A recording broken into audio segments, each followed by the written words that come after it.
Hey there, so today we have another review. This is a beer from Imprint. So you guys recommended this, I think some people recommended this one. They're out of Hatfield, Pennsylvania. I've had a beer from them already.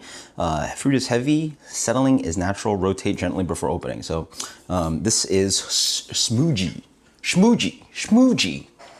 Raspberry, strawberry, prickly pear, lemonade, lactose, smoothie sour. This was canned, oh Jesus. Yeah, I don't know if I trust the place I buy from.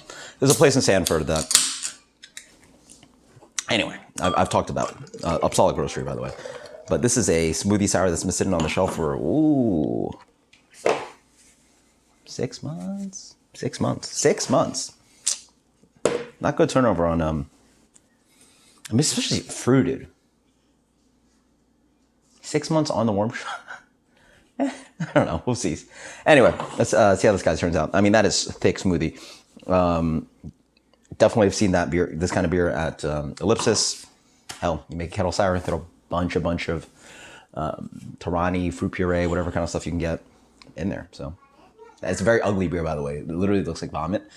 Has a little bit of like, yeah, I mean, that's just like, it's like, it's vomit colored. I mean, I don't know what to say. It's just not a very good looking color. But I mean, obviously you add all these fruits together. The flavor is what's important. You know, sometimes it's not the most attractive beer when you add all those things. I mean, it smells like that. I mean, literally smells like a lot of fruit. Strawberry, yeah. Pineapple, tart, yeah. Maybe the prickly pear, yeah. Lemonade? No, but it's a lot of fruit. It's sweet. It smells honestly a little bit like a strawberry margarita, but like the nasty ones. Not, first off, let's be honest here. A margarita doesn't have strawberry in it. A margarita is a margarita. But now we're talking about, like, you know, frozen stuff and the weird stuff that people will drink. Smells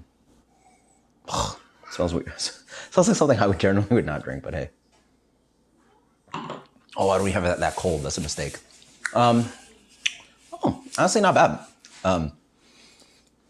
I suspect that it's maybe not as, like, fresh, as in, like, the flavors aren't popping as well. I feel 6 months fresher, but it's all right. I mean, it honestly tastes like Schmoojee, which is a hard seltzer. This tastes almost like beer, which is a shame, because the great thing you do with something like a smoothie beer like this is that you can have acidity because you can give it a base kettle sour. Here, why not just do the hard seltzer thing? Do the Schmoojee thing. Like, don't even bother with like a malt product. Just make hard seltzer, carbonate it, and have like booze behind it, but without the beer part. Because now you're actually going through like actual beer fermentation, you're using malt. I assume you're trying to kettle sour a little bit, but I find like I can't even see the base beer or taste the base beer at all. Any acidity I feel like I'm getting is from strawberry / pineapple. I guess prickly pear might be a little bit sour. I don't really taste lemonade. Sorry. There is a little bit of acidity in there, so it could be like the lemonade powder or whatever they're using in here. I will say though, despite the label, it's not as stickingly, cloyingly sweet as I would have suspected. Because again, I always find that it's so important to have acidity to balance these like smoothie sours. Even Schmoojee, I like Schmoojee because it had lime and the pina colada one. Hated the strawberry banana one. This one has a little bit of balance to it. I will say though, on the back end, there's a weird kind of like, I don't know what it is, but there's a lip balm, like chapstick flavor. It's very chapsticky. And it's not like, I mean, obviously I'm picking through the beer. I don't think most people notice, but as I went more, I feel like I just like I'm eating chapstick. I don't know what is in the beer, what product they're using. Maybe it's an all flavor. There's a noticeably kind of like chapsticky kind of vibe to it. It coats the tongue a little bit. It's a little bit like almost oily, which obviously there's no oil in this beer, but like ideally. And then obviously the scary thing about this beer is that once you open it up, obviously I live in Florida, it's hot and there's bugs everywhere. You open that back door and flies come in. So the flies are like attacking this guy now. So that's great. So what do we talk about this beer? This is where we get the message. Maybe I'm an old money kind of beer guy. You know, I wasn't really excited to get into this beer. I was like, oh, cool, whatever, like do it for the channel. I will say I do like beers like this sometimes. You know, I've rated these impression beers really well. the rating's a little insane on this guy. It's like a 4.21, which is very high. But then again, they have beers that are like smoothie beers like this are like 4.4, 4.5, 4.6, like up to 4.6. Like we're talking about like some of the top rated beers of all of Untapped, right? 4.2 for this guy, like it's a lot of impression, but isn't that good? They're pilsners that are world class. I can't get like a 3.8, right? I mean, it's all impression.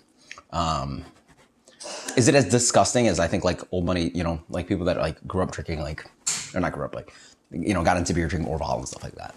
Yeah. Is it like, is it for them? No, they're going to hate it. Then again, thankfully I grew up like, you know, right after that. I don't know, like when I get into beer, like 2012. Yeah, 2012. So 10 years. Yeah. Definitely have seen beer evolve a lot. This is fine. I mean, like, I don't think it deserves such high rating, but it's also not like as disgusting. I've had some, like, I think 415 North, that stuff I didn't like. I think I've reviewed maybe one. Granted, maybe I should try more, but it's a sharing beer. I don't know what to do with like more than what's left in my glass, and I've had like a third of the can now. Again, what's the issue here? So, flavors. You're getting raspberry, strawberry. Yeah. The fruitiness, I want it to be a little bit more pronounced. Like it's muddled in the sense that it's like there's so much puree here. Like there's no nuance. There's no like subtlety.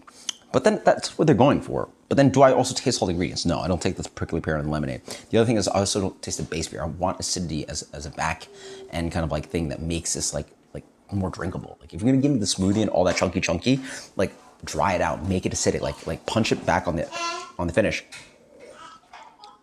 Instead here, it's a very subtle kind of acidity, and then you get this weird chapsticky thing. It's fine. I mean, again, I like impression beers.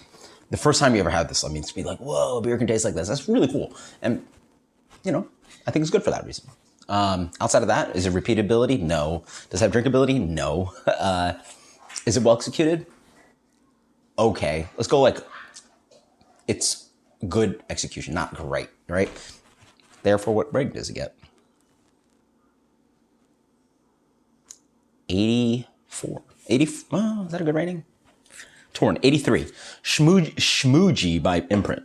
Again, super high impression. Let's go fine. Let's go a little higher. I like the impression, so 85. Let's go solid 85. That's a very, very good rating. Very generous for something that's not that drinkable, not that repeatable, but I'm gonna shave off some points for the execution again. Let's go with an 82. 82, Schmoojee from Imprint. These are expensive, not super drinkable. You guys let me know if you want me to review one of these guys. That's all right. Until next time, cheers, Imprint, Schmoojee.